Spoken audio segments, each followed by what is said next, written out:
Aquí tenemos la buena costumbre de escuchar especialistas y de preguntarles su opinión sobre los temas que te interesan.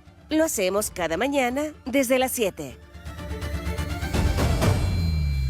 Estamos con Paulina Astroza, abogada académica de la UDEC, especialista en relaciones internacionales, embajadora del conocimiento de la región del Biobío por todo el país y el mundo. Vamos a hablar del Reino Unido, de esta despedida de, ¿cómo se llama? Mr. Boris Johnson, de los conservadores, hasta la vista, baby, que eligen 2 candidatos para suceder a Johnson. De todo esto nos va a hablar Paulina Astroza. ¿Cómo estás, Paulina? Buenos días. Bien, ¿cómo están? Buenos días. Buenos días, Paulina. Bueno, y Europa está pasando por un momento de turbulencias, porque la guerra, en primer lugar, o la invasión de Rusia en Ucrania, estas olas de calor, elecciones anticipadas en Italia, en Reino Unido, ¿verdad? Boris Johnson renuncia por escándalos éticos. ¿Por dónde empezar? Por el Reino Unido, Paulina, ¿qué está pasando? ¿Cuáles son los posibles candidatos? ¿Y cuándo se va a saber quién va a ser primera ministra en el Reino Unido? Efectivamente, la situación está muy complicada. Agreguemos el tema de la energía y el gas. El gas. Perfecto, sí. Y problemas que se mantienen desde antes, como los flujos migratorios que continúan. La verdad es que está muy complejo, muy complejo el escenario en Europa. Pero partamos por el Reino Unido. Ayer se hizo la última votación interna en el Partido Conservador, porque ellos tienen, tal como lo habíamos comentado acá, un proceso bien particular, el Partido Conservador, para elegir a quién es su líder, perdón, o lideresa. En este caso, se votaban sucesivamente los distintos candidatos y se iba eliminando el que sacaba la menor votación hasta llegar a 2. Y eso fue lo que ocurrió ayer. Y quedaron como candidatos el ex ministro del Tesoro, o ministro de Hacienda, de Boris Johnson, que es Sunak, Rishi Sunak, y quedó en segundo lugar. Incluso en todas las elecciones anteriores iba tercera, pero en la etapa final ya quedó segunda, y que es la ministra de Relaciones Exteriores de Boris Johnson, Liz Truss. Paulina, yo ellos incluso les había renunciaron. mencionado ese nombre. Sí. No, ella no renunció. Ella es la ministra de Relaciones Exteriores de Boris Johnson. Ha sido la más leal a él. Y en cambio Sunak sí había renunciado.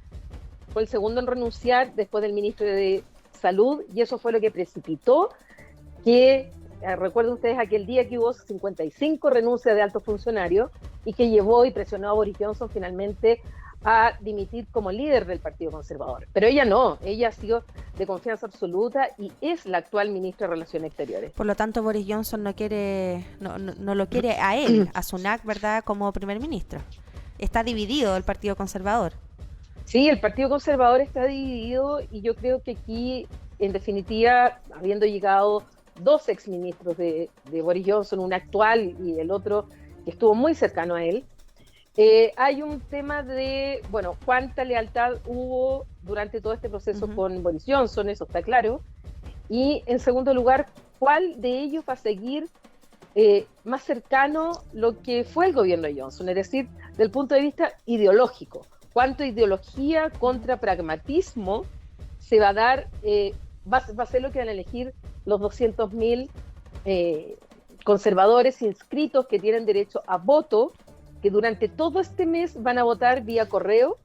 Esas cartas van a llegar a lo que se llama el Comité 1922, que es el comité que organiza estas elecciones, y el día 5 de septiembre este comité va a dar cuenta de cuál es el resultado de esos correos que le llegaron durante todo el mes de agosto. Y señalar, Paulina, que no puede ser un primer ministro de otro partido, porque el Partido Conservador es el que tiene mayoría en el Parlamento, ¿verdad? Así es, lo que se está haciendo es elegir quién es el líder del Partido Conservador, no quién es el primer ministro. Pero porque el cargo de primer ministro no existe en realidad, así como primer ministro se elige primer ministro, no es así. En el fondo es la mayoría del Parlamento quien determina que su líder pasa a ser el primer o primera ministra. Por lo tanto, lo que se está eligiendo acá es el líder del Partido Conservador, que tiene la mayoría de los escaños, por lo tanto automáticamente pasa a ser el primer ministro o primera ministra del Reino Unido.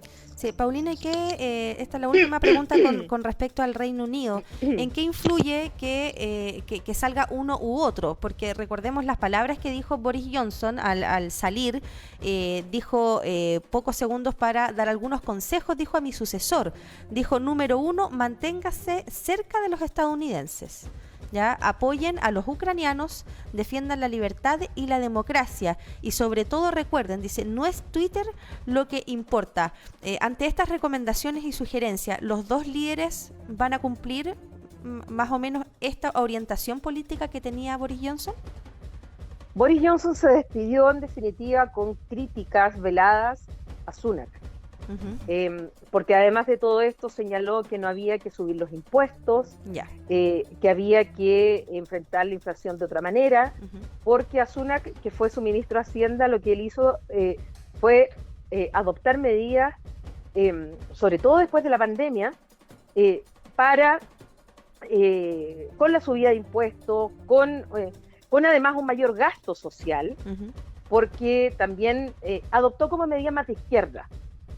Y eso se le ha criticado, por lo tanto el partido más conservador del Reino Unido, que estaría representado esta vez por Liz Truss, lo que quiere es bajada de impuestos, lo que quieren es adoptar justamente medidas totalmente contrarias a lo que había hecho Boris Johnson a través de su ministro de Hacienda, y que ella tiene una visión de un Estado muy pequeño, por lo tanto una visión muy thatcheriana, digamos, muy de Estado con muy poca intervención en la economía, y eso es lo que en definitiva va a estar. Por eso te decía que va a ser entre pragmatismo, porque tiene el tema de la inflación, contra ideología, y ella está mucho más cerca de la ideología hoy día de Boris Johnson, pese a que ella votó por quedarse en la Unión Europea y Rishi Sunak votó por salirse, es decir, él votó por el Brexit y ella por quedarse, y hoy día están totalmente al contrario en sus propuestas. Política.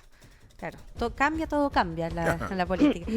Paulina, y si nos vamos a Italia, porque al parecer habría elecciones anticipadas en Italia, el primer ministro italiano perdió el día de ayer, si no me equivoco, los apoyos parlamentarios para poder gobernar. ¿Cuándo se confirmó esto? No sé si estoy equivocada haciendo una mala lectura, Paulina. No, bien con algunas precisiones. Esto se sabe hoy día en la mañana. Ah, perfecto. Porque por la diferencia de 6 horas, la verdad es que yo me estaba enterando ahora que hace 2 horas atrás el primer ministro o jefe de gobierno, como se le llama ya, pues no se le llama primer ministro, el jefe del consejo, que es Mario Draghi, así es, finalmente renuncia, había renunciado, pero el presidente de Italia, Mattarella, no le había aceptado la renuncia y le había dicho que tratara de seguir y formar gobierno. Sin embargo, esto no le resultó. Los partidos de derecha le quitaron el apoyo a Mario Draghi, y ayer, si bien ganó el voto de confianza, resulta que 3 partidos no asistieron a votar. Y el hecho de que estos 3 partidos de la coalición no asistieran a votar, que son los partidos de derecha, digamos la Liga, Forza Italia y Movimiento 5 Estrellas, eso significa que le quitaron piso político. Por lo tanto, hoy día, pese a no haber perdido el voto de confianza, porque de hecho lo ganó en el Senado, hoy día él fue a renunciar y Mattarella sí le aceptó la renuncia, y esto significa que se llama elecciones anticipadas, que van a ser en octubre, y durante todo este tiempo el presidente de Italia le pide a Mario Draghi, el jefe de gobierno, que se mantenga durante todo este tiempo en funciones y se organicen las elecciones, que hoy día las encuestas están indicando que la ultraderecha podría, que son los hermanos de Italia, podrían tener mayoría y formar gobierno con la derecha, y por lo tanto eso tiene muy nervioso el escenario en Europa, porque además esta ultraderecha, y esto está vinculado con la guerra de Ucrania, ellos son muy cercanos a Putin. Entonces ahí vendría que quebrar ese eje de la Unión Europea tan fuerte que han tenido contra Putin. Contra Rusia. Contra Rusia y Putin, y eso la verdad es que ya hoy día estaba cayendo el euro, ya la bolsa italiana estaba cayendo de manera muy fuerte, y esta inestabilidad política endémica que tienen los italianos una vez más se hace presente. Sí, la última pregunta para cerrar, que para llevarte un poquito al plano nacional, es en relación a las gestiones que ha hecho el subsecretario de Relaciones Económicas Internacionales, José Miguel Ahumada, porque se reunió hace poquito con integrantes de la agrupación Chile Mejor sin TLS, sin Tratado de Libre Comercio, para poder abordar la temática del TPP-11. ¿Cómo ves tú ese acercamiento justo también en momentos donde Chile mantiene un diálogo por el proceso de modernización del acuerdo de asociación con la Unión Europea? Mira, yo he sido bastante crítica con la gestión del actual subsecretario. El hecho de que se haya reunido con esta asociación para mí no es un problema en sí. Ya. De hecho, si lo hicieron por ley del lobby, Así es. él tiene el derecho a reunirse con quienes quieran. Yo supongo que también se ha reunido con exportadores, supongo que también se ha reunido con gente de la industria, se ha reunido con agricultores que exportan al exterior, supongo yo que ha recibido a toda la gente, yo me imagino, porque de eso se trata una autoridad política, de escuchar a todos los sectores interesados en una toma de decisión. Mis críticas fundamentalmente van, en primer lugar, a una lectura que está haciendo la subsecretaría, con la cual yo no estoy de acuerdo, respecto a las negociaciones con la Unión Europea, lo que está trazando la firma del acuerdo que había quedado listo con el gobierno de Sebastián Piñera. Solo faltaba traducir el texto y proceder a la firma para que tanto el Parlamento chileno como los parlamentos o los congresos de los Estados miembros y el Parlamento Europeo lo aprobaran para que éste entrara en vigor.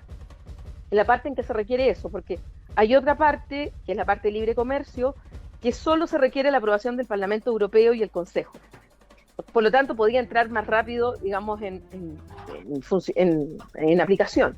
Y eso no se está haciendo. Yo no estoy de acuerdo con las opiniones y fundamentos que está dando la subsecretaría, que la verdad es que es muy técnico para explicarlo ahora. Y segundo, en el caso del TPP-11, justamente el hecho que la señal que de reunirse con los que están en contra del TPP-11, en el cual también parte del gobierno de Boric estaban y pertenecían a esa asociación, como el propio Carlos Figueroa, que es el asesor internacional del presidente Boric. El presidente Boric también tuvo un movimiento activo, incluso con polera, nos decían no al TPP.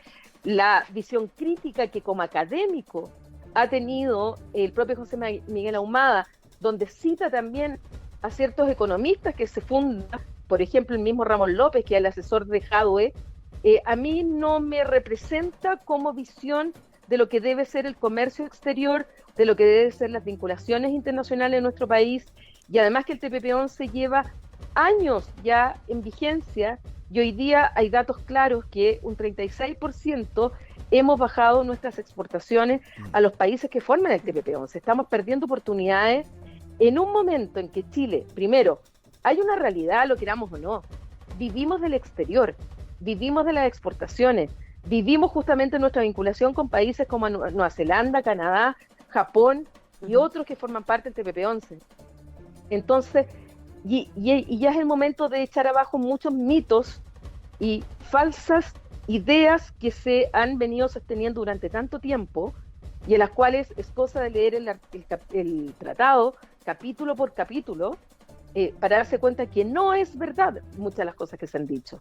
Entonces, esa es mi crítica y bueno, y unida a otras como el haber planteado una consulta popular, ciudadana, para legitimar y redefinir la política exterior.